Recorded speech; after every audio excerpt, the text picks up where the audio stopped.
نستعينه ونستغفره ونعوذ بالله من شرور أنفسنا وسيئات أعمالنا. من يهده الله فلا مضل له ومن يضلل فلا هادي له، وأشهد أن لا إله إلا الله وحده لا شريك له، وأشهد أن محمدا عبده ورسوله صلى الله عليه وآله وسلم تسليما كثيرا كثيرا. أما بعد، السلام عليكم ورحمة الله وبركاته. محترم ورونو، سرنگچه د رسول الله صلى الله عليه وآله وسلم مبارک سیرت د دنیا په هر ژبه سره موجود وو او موجود دی، او هر عالم د دغه مبارک تاریخ څخه تر خپل وسه یو څه لیکلی دي. خو موږ پښتنو په پښتو ژبه سره داسې جامع کتاب نه درلودی چې په هغه کې دي د رسول الله صلی الله علیه و آله وسلم د ژوند حوادث او واقعات د تاریخ سره موافق او په پرله پسې ډول لیکل سوي وي. حال دا چې د رسول الله صلی الله علیه و آله وسلم پیژندګلوي او د هغه صلی الله علیه و آله وسلم په ژوند خبرېدل زموږ دینی مسؤلیت دی. ځکه که د رسول الله صلی الله علیه و آله وسلم په ژوند خبر نسو، متابعت یې څنګه وکړو؟ او که رسول الله صلی الله علیه و آله وسلم ونه پیژنو، ایمان څنګه پر راوړو؟ خو به نن ورځې څخه تقریبا 10 کاله د مخه ما د سیرت النبی صلی الله علیه و آله وسلم په نامه سره د ټیپ د فتو په واسطه یو مضمون ثبت او نشر کړي. البته هغه وخت د ځوانۍ آخري وختونه وه. آواز او د خبرو کولو توان او طاقت یوه اندازه د ځوانۍ پر قسم وه. او اوس مې د دوهم وار دپاره د رسول الله صلی الله علیه و آله وسلم د ژوند حالات د سپینږیرتیا او ضعف په حالت کې د سرور کائنات ژوند په نامه سره ولیکل. غواړم چې هم یې د ټیپ په پیتو کې ثبت کم او هم یې د کتاب په شکل سره ګرانو وطنوالو ته تقدیم کم.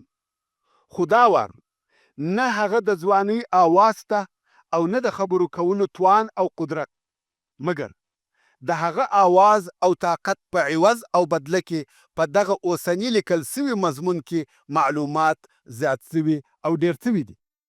په اول وار ثبتولو کې ما د خپل ځان و ناقص استعداد ته کتل، نو دا مې نه په خیال او نه تصور کې راګرځېده چې دغه نشر سوې سلسله دي دونه جهاني شهرت پیدا کړي او د خلقو به په دغه اندازه سره خوښ سي. حقیقتا زه نه پوهېدم چې دغه بیان زما د ناقص استعداد سره تعلق نه لري، بلکې دغه بیان د یوه کامل انسان د ژوندانه بیان دی. دا د رسول الله صلی الله علیه و آله وسلم د ژوند بیان دی. څرنګه چې رسول الله صلی الله علیه و آله وسلم و ټولو مسلمانانو ته محترم او مکرم، مرغوب او محبوب دی، نو خود د هغه محبوب سیرت هم محبوب وګرځېدی او د ګرانو مسلمان ورونو د طرفه تود هرکلی وسو. د اوریدونکو په زړو کې یې ځای ونیوي او باید وینیسي، ځکه الله جل جلاله خپل رسول ته ډیره عظیمه درجه او لوړ مقام ورکړی دی او د ده صلی الله علیه و آله وسلم محبت یې د مسلمانانو په زړو کې ښخ کړی دی او د رسول الله صلی الله علیه و آله وسلم متابعت یې د الله جل جلاله سره محبت بللی دی. الله عز وجل د سورت آل عمران په 11 نمبر آیات کې فرمایي: قل ان کنتم تحبون الله فاتبعوني يحببكم الله ويغفر لكم ذنوبكم. یعنی ای محمد صلی الله علیه و آله وسلم دوی ته ووایه که چیرې تاسې د الله عز وجل سره محبت لرئ او محبت کوئ، نو زما متابعت وکړئ چې الله جل جلاله به ستاسې سره محبت وکړي، تاسې به خوښ ولري او تاسې ته به ستاسې ګناهونه در وبخښي. چې همدغه الهي تنبیه او خبرتیا یو د هغو سببو څخه وګرځېده چې مسلمانانو د رسول الله صلی الله علیه و وسلم و محبت ته په خپلو زړو کې په شوق سره ډېر پراخه ځای ورکړی دی او مسلمانان په داسې لارو چارو پسې ګرځي چې د دوی او د رسول الله صلی الله علیه و وسلم په مابین کې محبت زیاتوي. د اسلام د شروع څخه تر اوسه پورې علماء کرام د رسول الله صلی الله علیه و وسلم د سیرت او شوخیو په بیانولو کې په مسابقه کې دي، خو د هیڅ بشر په وسه نه ده پوره چې د هغه مکرم او مشرف ذات اخلاق او اوصاف لکه څرنګه چې شایي هغسې بیان کړي. هغه ذات چې الله عز وجل د هغه په باره کې فرمایي وانک لعلی خلق عظیم، یعنی ای محمد صلی الله علیه و وسلم بېشکه چې ته یې پر ډېرو لویو او عظیمو خویو. ستا افعال او اقوال، ستا اخلاق او معاملې ټول عظیم او کریم دي. د ام المؤمنین حضرت عایشه رضی الله عنها څخه پوښتنه وسوه چې د رسول الله صلی الله علیه و وسلم اخلاق او عادات څنګه وه؟ دی رضی الله عنها وویل کان خلقه القرآن، یعنی د ده علیه الصلاة وسلام خویونه او اخلاق ټول د قرآن سره موافق او مطابق وه. سبحان الله. هر هغه څوک چې دغسې وي هغه تر ټولو خلقو او مخلوقاتو فاضل او کامل دی او د دې حقداره دی چې ټول مخلوقات محبت ورسره ولري. مګر زه او زما ناقص علم، زما ناقص فهم، زما ناقصه ژبه د دې څخه ډېر عاجزه دي چې د سید الاولین والآخرین صلی الله علیه و وسلم ژوند او اخلاق، افعال او اقوال دي داسې بیان کې لکه څرنګه چې شایي. خو فقط زه د ځان دپاره دا سعادت او کامیابي بولم چې د دغه مبارک نور څخه دونه روښنایي حاصله کم چې د جهل په تاریکو کندو کې هلاک نسم. غواړم چې په ژوند کې د ده صلی الله علیه و وسلم د امت څخه یم او په داسې حال کې مړ سم چې بیا هم د ده علیه الصلاة وسلام د امت څخه یم او الله عز وجل د ده صلی الله علیه و وسلم په شفاعت ګناهونه را معاف کړي. نو ځکه بیا مې د دوهم وار دپاره د سیرت النبي صلی الله علیه و وسلم په لیکلو شروع وکړه چې په دې وار کې مې ځینې تبصرې او نور ګټور معلومات هم پر زیات کړه او هم مې د اولې لیکنې ځینې روایتونه په قوي روایتو بدل کړه. په اول وار لیکنه کې زما اعتماد پر یوه منبع و. هو، د موضوع د صحت او موجودیت دپاره مې د سیرت او تفسیر مختلف کتابونه ورسره کتل، خو د موضوع پر جزئیاتو مې ډېر تاکید نه کاوه. مګر څرنګه چې دا وار د ځینو مسلمان ورونو په خواهش او غوښتنه سره غواړم چې دغه بحث او مضمون وخپلو پښتو ژبو مسلمان ورونو ته د کتاب پر قسم هم تقدیم کم، ځکه د طیف فتې ډېر ژر استهلاکیږي، شکیږي او ورکیږي. مګر کتاب که څه هم ویل یا مطالعه کول یې د وخت د نیستوالي یا د نورو عذرو په سبب د فترو تر اوریدلو سخت او مشکل دي، خو د کتاب عمر زیات دی. نو په دغه امید غواړم چې د دغه لیکنې په سبب د دغه علمي خرمن د وږو ټولونکو څخه سم. او دا هم د یادونې وړ ده چې د سیرت النبي صلی الله علیه و وسلم په دا وار لیکنه کې مې تر هغه اول وار چې د فتو په واسطه نشر سوی و ډېر زیاتوب کړی دی چې د مختلفو کتابو څخه مې ډېر علمي مضامین را نقل کړي دي او په د مخني نشر سوي سیرت کې چې کم مضامین په اختصار سره لیکل سوي وه دا وار په صحیح شکل او تفصیل سره لیکل سوي دي او په کومو ځایو کې چې سهوه پیښه سوې وه هغه هم د بشري توان او قدرت پر اندازه اصلاح سوې ده. ورونو، د سهو معنا دا نه ده چې هغه معلومات بالکل غلط وه یا هغه هم یو روایت وو د اعتماد وړ او لایق دی، مګر څرنګه چې دا وار د دې بحث څخه د کتاب جوړولو اراده لرم نو مې ځان ډېر ستړی کوي.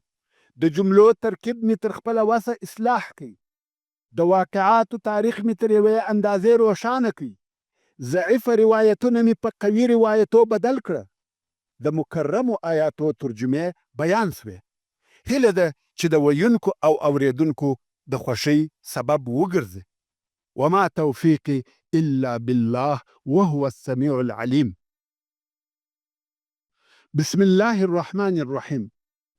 الحمد لله موفق المؤمنين وناصر الموحدين ومرسل خير خلقه إلى العالمين، اصطفاه من خلقه ورزقه خير خصال وأتم الصفات من الحكمة والشجاعة والمروءة وجامع الصفات القيادة في أمور الدين والدنيا، والصلاة والسلام على سيدنا محمد بن عبد الله خاتم الأنبياء والمرسلين وقائد الغر الميامين، النبي الكريم الهادي الأمين الصادق المربي القائد، فأفضل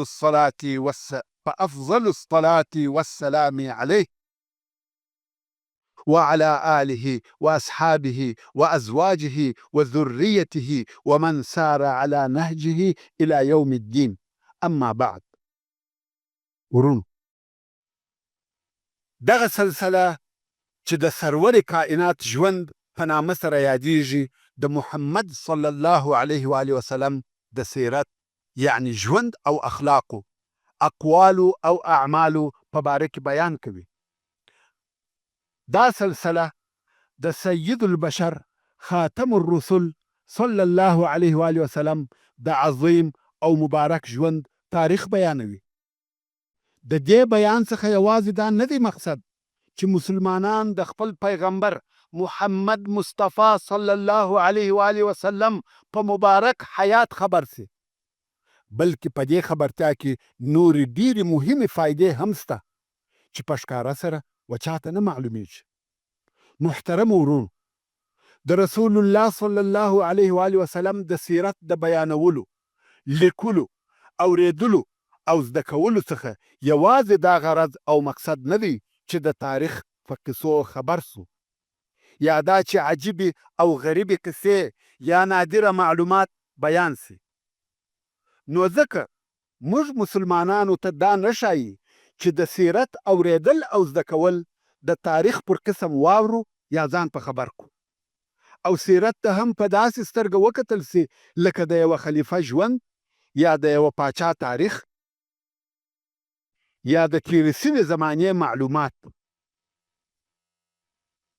بلکې د سیرت د بیانولو، لیکلو، اوریدلو او زده کولو څخه مقصد او غرض دا دی چې یو مسلمان د اسلام د حقیقت تصور وکړي، هغه اسلام چې د رسول الله صلی الله علیه و آله وسلم د ژوند څخه مبادئ او احکام، قواعد او اساس راوتلي او استنباط سوي دي. زه به دلته د رسول الله صلی الله علیه و آله وسلم د سیرت د پوهېدلو او زده کولو یو څه فایدې په اختصار سره درته بیان کړم.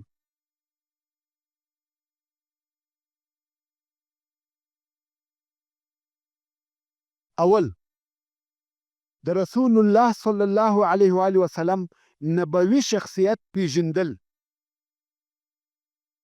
که څوک د رسول الله صلی الله علیه و آله وسلم د ژوند په هغه کیفیتو او حالاتو خبر سي چې پر رسول الله صلی الله علیه و آله وسلم تیرېده، دا به یقین سي چې رسول الله صلی الله علیه و آله وسلم یوازې عبقري یا نابغه نه و چې د ده علیه الصلاة وسلام نبوغ دی په خپل قوم کې لوړ او دغه مقام ته ورساوه، بلکې تر نبوغ او عبقریت د مخه د الله جل جلاله رسول دی چې الله عز وجل یې په وحی سره تائید او تاکید کاوه او الهي توفیق ورسره ملګری و. نو موږ محمد صلی الله علیه و آله وسلم د رسول الله په صفت پیژنو. دوهم د سیرت د پوهېدلو دوهمه فایده دا ده چې انسان په خپل حضور کې د کامیابه ژوند د ټولو امورو دپاره بلکې د شرافت د ژوند دپاره یو اعلی مثال وویني چې هغه صلی الله علیه و آله وسلم چې د هغه صلی الله علیه و آله وسلم ژوند د خپل ځان دپاره قانون او تګلاره وګرځوي، په هغه پورې لاس ونیسي او په هغه پسې اقتدا وکړي. په دې کې هیڅ شک نسته که یو انسان هر څونه په یوه مثل اعلی پسې وګرځي، په یوه داسې رهنما او لارښوونکي پسې وګرځي چې د ژوند په ټولو چارو کې دې کامل او مثل اعلی وي، بې له شکه دغه پورووالی او کمال د رسول الله صلی الله علیه و آله وسلم په ژوند کې پیدا کولی شي، ځکه الله جل جلاله د ټوله بشریت دپاره قدوه او لارښوونکی بللی دی. الله عز وجل فرمایي لقد كان لكم في رسول الله اسوة حسنه. دریم د رسول الله صلی الله علیه و آله وسلم د سیرت د خبرېدلو او زده کولو په واسطه انسان د کتاب الله په مفاهیمو او مقاصدو پوهېدلی شي، ځکه د قرآن مجید د ډیرو آیاتو ترجمه په هغه واقعاتو او حادثاتو سره معلومیږي کوم چې دغه آیاتونه د هغه واقعو او حادثو په وخت او باره کې نازل سوي دي. نو تر څو چې وچاته د هغه واقعاتو حالات معلوم نه وي، د قرآن مجید په معنا او مقصد نسی پوهېدلی، ځکه د قرآن کریم ډیر آیاتونه د یوې خاصې واقعې یا خاص بیان دپاره چې په هغه وخت پورې تعلق لري نازل سوي دي. نو ځکه ترجمه یې تر هغو نسی معلومېدلی چې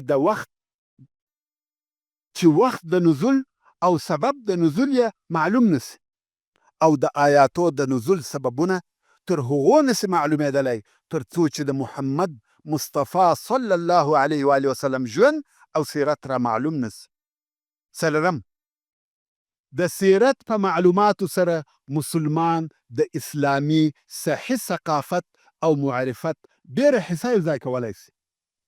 په دې کې هیڅ شک نسته چې د اسلام د مبادیو د پوهېدلو دپاره که دین دی که عقیده، که احکام دی که اخلاق، د رسول الله صلی الله علیه و آله وسلم ژوند یو روښانه مجسد تصویر دی.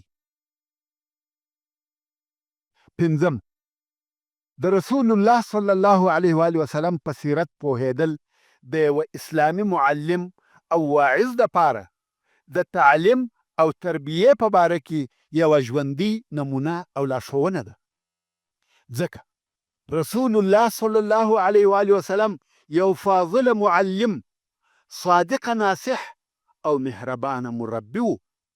د دعوت په مختلفو مرحلو کې یې د تعلیم او تربیې ور او مناسبه طریقې استعمالولې.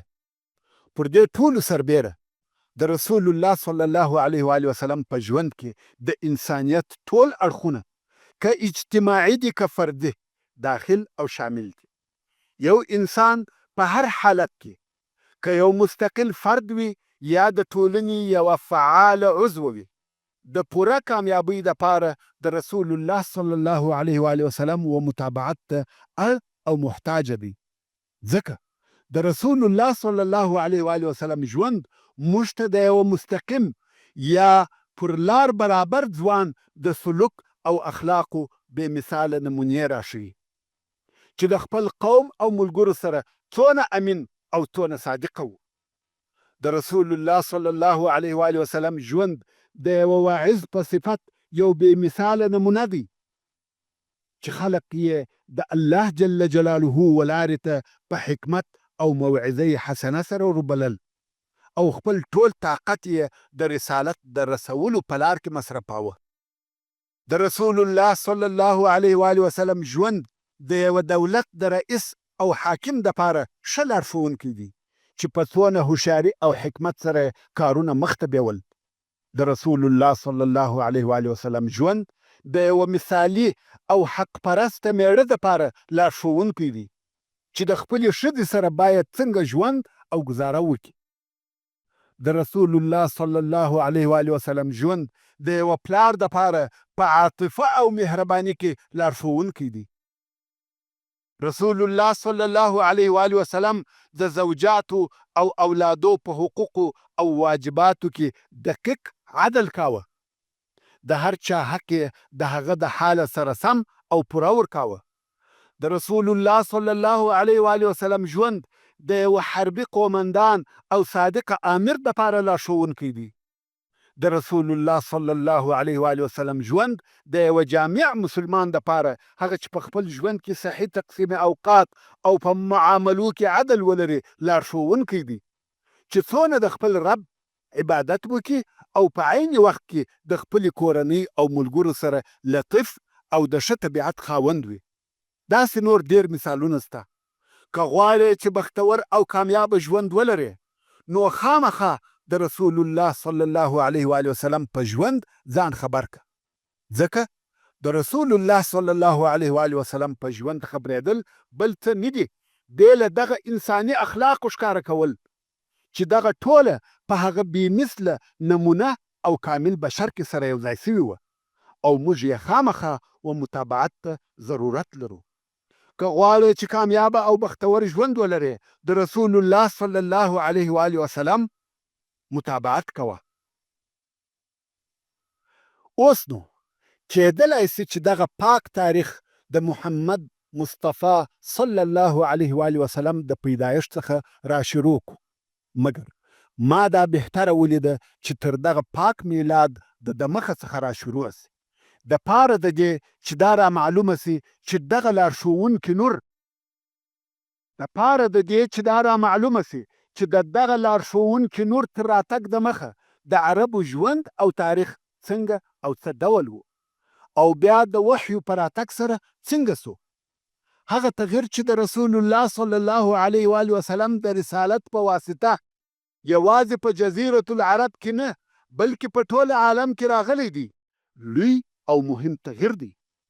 خو انسان ته دا فرق تر هغو نسي معلومېدلی تر څو د دغه پاک سیرت معلومات ورته ونسي. او شروع هم ډیره سخته ده. نه پوهېږم چې د کم ځای څخه یې را شروع کم، ځکه د مخه تر اسلام د عربو تاریخ ډیر اوږد او لوی تاریخ دی.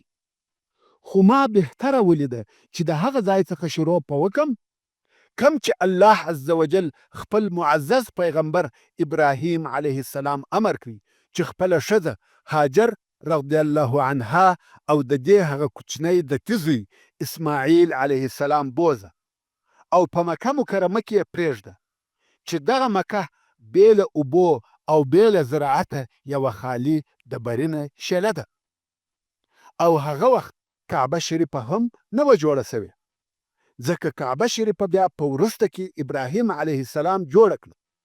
نو دغه شیله چې نوم یې مکه یا بکه دی، یوه خالي شیله وه چې نه هلته انسانان وه او نه د انسانانو د ژوند کولو شرایط موجود وه. هلته نه اوبه وې، نه زراعت، نه کلی و، نه کور، فقط غرونه او ډبرې دي. نو د الله جل جلاله په امر ابراهیم علیه السلام د خپلې ښځې او کوچني زوی سره د فلسطین څخه و مکې مکرمې ته راغلی، او هلته د بیت الله الحرام د مځکې سره خپله زوجه هاجر او خپل کوچنی زوی اسماعیل علیه السلام پر وچ دشت پرېښول او دی رهي سو. هاجر رضی الله عنها په تعجب کې سوه چې موږ څنګه دلته پرېږدې؟ دلته خو نه اوبه سته، نه خوراک، نه انسانان سته، نه زراعت، نه کلی سته، نه کور، او زما سره دغه کوچنی د تی هلک را سره دی. نو یې پسې ورغږ کړه، موږ څنګه دلته پرېږدې؟ ابراهیم علیه السلام هیڅ غږ ونه کړ. دې بیا پوښتنه ځینې وکړه او ده علیه السلام غږ نه کاوه. خو په آخر کې دې پوښتنه ځینې وکړه، آیا الله جل جلاله امر کړی یې چې موږ دلته پرېږده؟ ابراهیم علیه السلام ویل هو. دلته نو هاجر علیه السلام د هغه واقعي مسلمانې پر قسم چې اعتماد او توکل یې یوازې پر الله جل جلاله وي، په پوره یقین سره وویل الله مو نه ضایع کوي، څرنګه چې دا د الله جل جلاله امر دی او الله عز وجل پر خپلو بندګانو رؤوف او رحیم دی. نو بې له شکایته او تشویشه کښېنستل او ابراهیم علیه السلام رهي سو. تاسو ته خو هغه مشهوره قصه در معلومه ده. کم وخت چې د هاجر علیه السلام سره هغه د دې موجودې اوبه کومې چې ابراهیم علیه السلام ورپرې ایښې وې خلاصې سوې، نو دا د اوبو د پیدا کولو دپاره ولاړه سوه چې یا به دلته اوبه پیدا کم او یا به یو څوک ووینم، او خپل زوی یې د دغه اوسني زمزم د څا د منطقې سره پرېښاوه چې البته هغه وخت نه څا و نه اوبه، خو دا د صفا و غونډۍ ته وختل او بیا د مروه غونډۍ ته ولاړه. دغه د اوبو په طلب کې یې 7 واره د صفا او مروه په مابین کې تګ او راتګ وکړي. ورونو، دغه د دې تګ او راتګ زموږ په دین کې د حج کوونکو او عمره کوونکو دپاره دیني شعار وګرځېدی او دا د دغه مؤمنې ښځې یاد دی. اسلام و مؤمنې ښځې ته دغه اندازه شرف ورکړی دی چې د قیامت تر ورځې به نه هېرېږي. بیبي هاجر علیه السلام په دغه تګ او راتګ مشغوله وه چې هلته جبریل علیه السلام د اسماعیل علیه السلام د پښو سره د الله عز وجل په امر دغه مځکه چې اوس هلته د زمزم څا دی په خپل وزر ووهل. مځکه وچاوده او اوبه ځینې راووتې. دا هغه د زمزم د ښکاره کېدو شروع او ابتدا ده او دلته په دغه غرو کې د اول وار دپاره اوبه پیدا سوې. خو دا واقعه هغه وخت پیښه سوه چې په دغه وخت کې هلته په یمن کې د اوبو یو ډېر لوی بند چې سد معارب ورته ویل کېده نړېدلی و. او تاسو ته معلومه ده چې انسانان همیشه په هغه ځایو کې اوسیږي کوم چې هلته اوبه وي، او دغه سد معارب یا د اوبو بند په یمن کې ډېر لوی او عظیم بند و او د دغه بند پر شاوخوا ډېر انسانان اوسېدل او دغه انسانان هم ټول عرب وه، ځکه د عربو اصلي وطن او ځای یوازې یمن دی. بې له هغه کوچي عربو څخه چې یوې خوا او بلې خوا ته به تله، نور ټول عرب یوازې په یمن کې وه، بل ځای نه اوسېده. نو ځکه د اصلي عربو اصلي وطن یوازې یمن دی او بیا د هغه ځای څخه د دغه بند د نړېدو په سبب چې اوبه نیستې سوې د عربو یوې خوا او بلې خوا ته کوچ کړی دی. کم وخت چې سد معارب ونړېدی، عرب د رزق د طلب دپاره وپاشل سوه او هرې قبیلې د ځان د اوسېدلو دپاره یو منطقه اختیار کړه. د مثال پر ډول د ثقیف قبیله و طایف ته ولاړه او طایف یې د ځان وطن وګرځاوه. غساسنه د شام و شاوخوا ته ولاړه او د مناظره قبیله د عراق و شاوخوا ته ورسېده.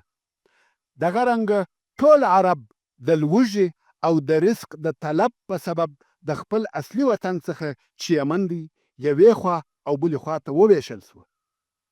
اوس چې جبریل علیه السلام مځکه په وزر ووهل او د زمزم اوبه پیدا سوې، بیبي هاجر علیه السلام دلته اوسیږي. عادت داسې دی چیرې چې اوبه وي هلته مرغان هم وي. د دغه اوبو په سبب مرغان پیدا کیږي او سره راټولیږي. نو د زمزم د اوبو په سبب په دغه منطقه کې مرغان هم په هوا ګرځېدل. په دغه وخت کې د عربو یوه قبیله چې د جرهم قبیله نومېده د یمن څخه کوچ کړی دی او رهي دي چې چیرې به اوبه پیدا کړي او هلته واوسیږي. دغه قبیله نږدې و دغه شیلې ته چې مکه نومېده تېرېده. ویې لیده چې په هوا مرغان ګرځي. ویل دا مرغان دلته د کومې خوا راغلي دي؟ دلته خو هیڅ وخت اوبه نه وې. نو یې نفر ولېږل چې ولاړ شئ شاوخوا وګورئ، شاید دلته اوبه پیدا سوي وي. نفر چې ولاړه اوبه یې ولیدې او د قبیلې و مشرانو ته یې خبر راوړی چې هو دلته اوبه سته. د قبیلې مشران اوبو ته ورغله او هلته د اوبو سره هاجر او اسماعیل علیهم السلام ولیدل چې فقط یوه ښځه او یو کوچنی هلک دی، نور هیڅوک نسته. څرنګه چې دا خلک د همت او مړانې خاوندان وه، نو یې د زمزم اوبه د هغې څخه په زور قبضه نه کړې، بلکې اجازه یې ځینې وغوښتل چې موږ به دلته واوسېږو. اوبه خو ستا دي او موږ به تا ته د دغه اوبو په مقابل کې اجوره درکوو. د دې هم خوښه شوه او دوی ته یې د اوسېدلو اجازه ورکړه. د الله عز وجل قدرت ته وګوره. اوبه یې ورته پیدا کړې او د نور رزق سبب هم پیدا سو، ځکه نور د معیشت شیان یې هغو پر ذمه واخیسته. اوس نو دغه د عربو قبیله چې جرهم نومېده په مکه مکرمه کې سکونت شروع کړي او دا ځای یې د ځان دپاره وطن وګرځاوه او د زمزم د اوبو دپاره یې یو حوض جوړ کړي.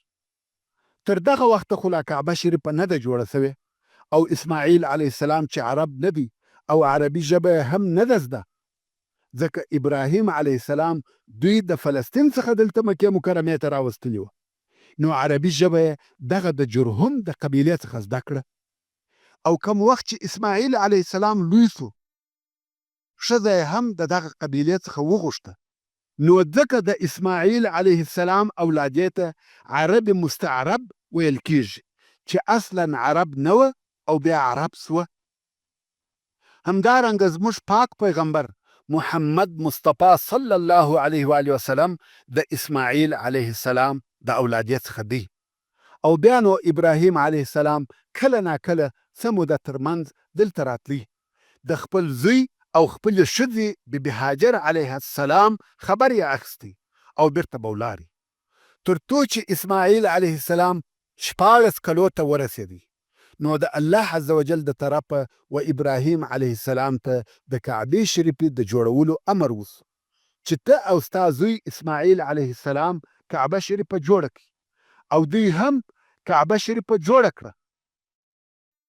خو کم وخت چې الله عز وجل و ابراهیم علیه السلام ته د کعبې شریفې د جوړولو امر کاوه، ورته وویل سوه چې د آدم علیه السلام پر بنا یې جوړه کړه.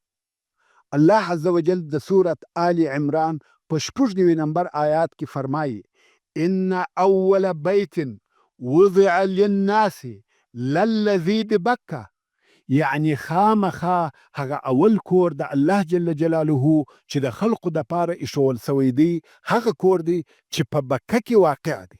ورونو، اصلا کعبه شریفه د آدم یا شیس ابن آدم علیه السلام په زمانه کې جوړه سوې ده او بیا د نوح علیه السلام په طوفان کې ونړېده. څرنګه چې کعبه شریفه د الله جل جلاله اولنی کور دی، نو خود د خلقو د عبادت دپاره د الله عز وجل اول کور بلل کیږي.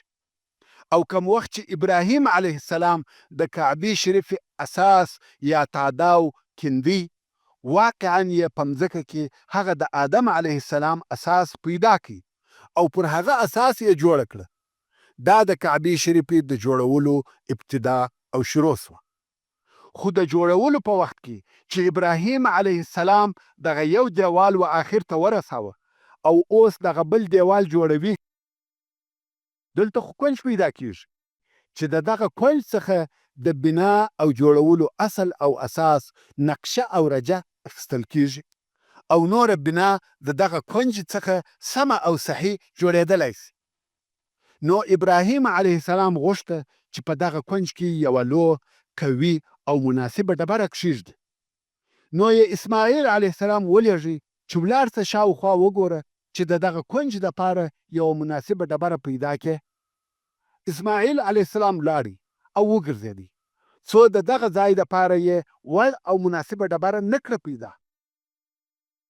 بیرته راغلی، ویې لیده چې د پلار سره یوه ډېره مناسبه او هغه قسم ډبره چې دوی غوښته پرته ده. اسماعیل علیه السلام ویل: دا ډبره دې د کومه کړه؟ ابراهیم علیه السلام ویل: دا د الله عز وجل د طرفه راغله. ورونو، دغه ډبره هغه اجر اسود دی چې د جنت څخه راغلی دی او د جنت ډبره ده چې د کعبې شریفې په بنا کې کار سوې ده. کعبه شریفه د دغه ډبرې څخه په صحیح بنا سره جوړه سوه او ابراهیم علیه السلام چې به یو څه دیوال جوړ کړي، نو به شاته ولاړ او د یو څه لرې فاصلې څخه به ورته کتل چې آیا دیوال سم دی، کوږ خو نه دی، او دلته به ښه وخت ولاړ و، فکر به واهه. نو ځکه دغه ځای ته مقام ابراهیم ویل کیږي. الله عز وجل د سورة البقره په 125 نمبر آیات کې فرمایي: واتخذوا من مقام ابراهیم مصلى، یعنی ای مؤمنانو د ابراهیم علیه السلام د درېدلو ځای د لمانځه، طواف او دعا ځای وګرځوئ، چې دا ځای د کعبې شریفې د صحیح جوړولو دپاره د ابراهیم علیه السلام د فکر ځای دی. نو ځکه دغه مقام د کعبې شریفې څخه یو څه لرې واقع دی، ځکه د لرې څخه د دیوال برابري او کوږوالی معلومیږي. همدارنګه مقام ابراهیم و هغه ډبرې ته ویل کیږي چې د کعبې شریفې د جوړولو په وخت کې ابراهیم علیه السلام پر درېدی، او په دغه ډبره کې د ابراهیم علیه السلام د پښو نقشې او علامې هم سته، او دغه ډبره هم د جنت څخه راوړل سوې ده. اوس چې کعبه شریفه جوړه سوه، د ډبرو یوه خونه ده، نو خلق د عبادت دپاره ولې او څنګه ورته راسي؟ دلته بیا و ابراهیم علیه السلام ته الهي امر وسو چې خلق و بیت الله الحرام ته په حج کولو خبر که. الله عز وجل د سورة الحج په 28 نمبر آیات کې فرمایي: وَأَذِنْ فِي النَّاسِ يَأْتُوكَ رِجَالًا، یعنی په خلقو کې د حج د ادا کولو دپاره غږ وکړه چې تا ته به د هره ځایه څخه حاجان راسي. ابراهیم علیه السلام وویل: الهي، زه څنګه کولی سم چې ټول خلق خبر کم؟ زما آواز به و ټولو خلقو ته څنګه ورسیږي؟ د الله عز وجل د طرفه ورته وویل سوه: یا ابراهیم، پر تا ناره ده او پر ما یې و خلقو ته رسول دی. ته فقط غږ وکړه، دا چې و خلقو ته څنګه رسیږي دا زما کار دی، ته فقط په آواز کولو سره مامور یې. نو ابراهیم علیه السلام د عرفات وغره ته ولاړی او لوړ وغره ته وختی. په حج کولو سره یې نارې کړه چې ای خلقو، د بیت الله شریف حج پر تاسې فرض دی. نو د دې سببه عرفات د حج په شعائرو کې راغلی دی، او د حج مهم رکن دی، ځکه عرفات د خلقو د حج کولو دپاره د اعلان او خبرتیا ځای دی. اوس نو د الله جل جلاله د امر سره مطابق ابراهیم علیه السلام په حج کولو سره اعلان وکړي، او الله عز وجل دا د آواز تر مشرق او مغرب ورساوه. دا د الله عز وجل د طرفه څخه معجزه وه چې ټولو خلقو د آواز واورېدی. همدارنګه الله جل جلاله د ټولو انسانانو په زړو کې د کعبې شریفې حب او محبت، تعظیم او تکریم ورواچاوه. ورونو، د الله عز وجل کارونه داسې وي او داسې دي چې زموږ تر عقل لوړ وي.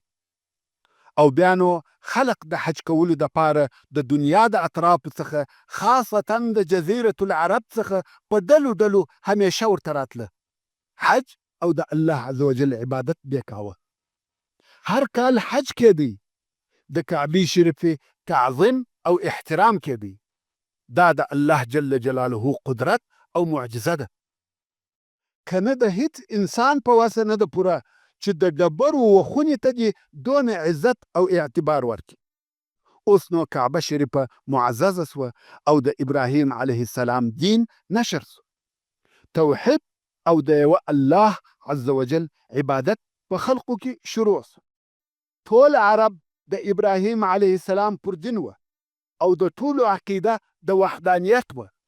یوازې او یوازې د الله جل جلاله عبادت کېدی. هیڅ کافر او مشرک نه موجود.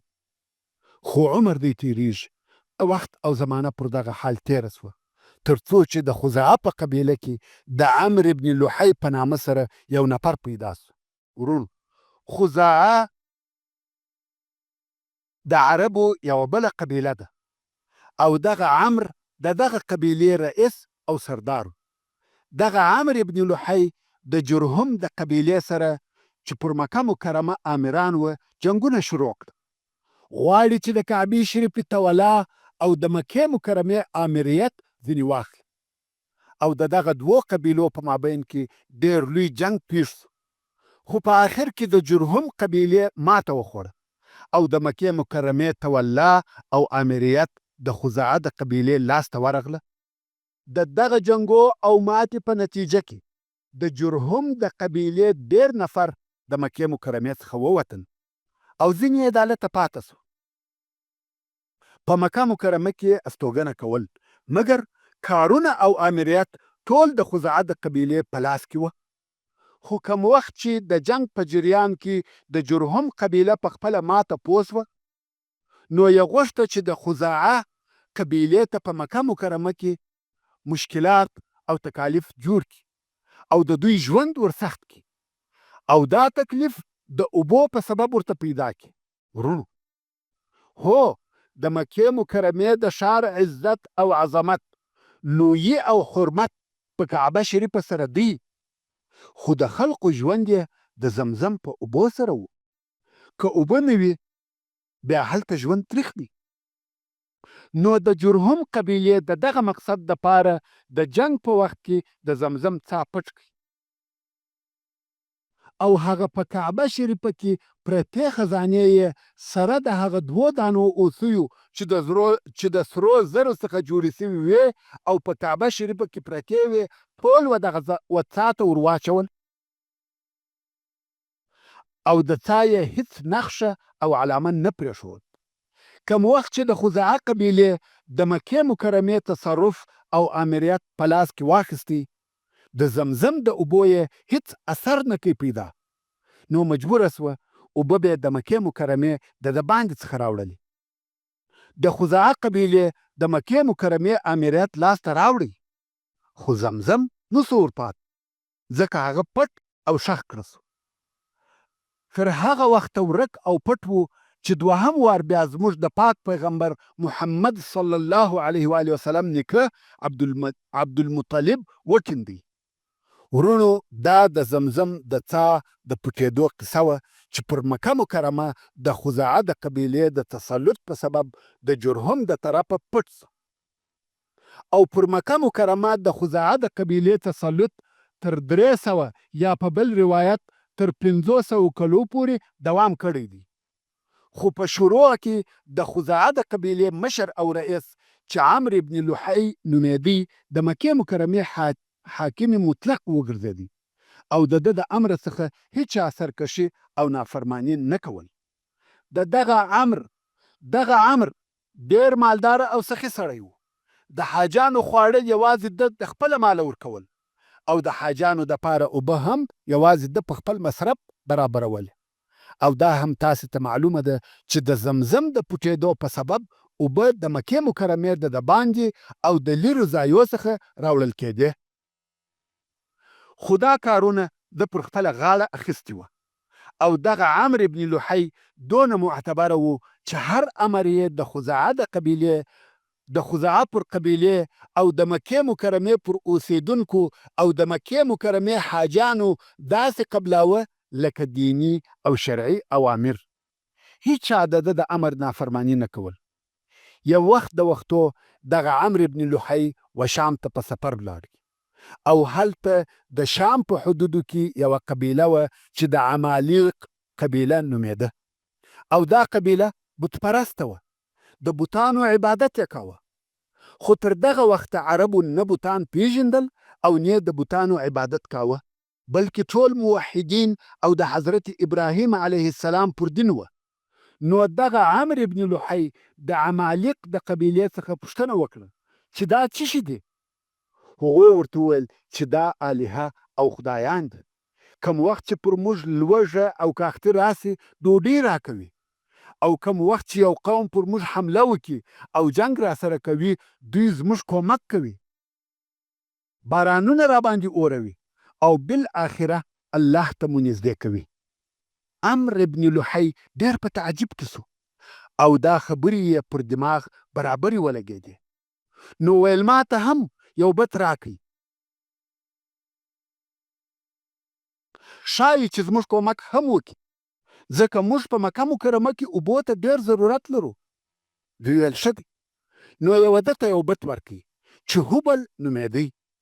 دا هغه اول بت دی چې و جزیرة العرب ته داخل سو. عامر ابن لحی دغه بت و مکې مکرمې ته راوړي او په کعبه شریفه کې یې کښېښاوه. خلق یې د دغه بت په عبادت امر کړ. خلقو یې هم دا امر ومانه.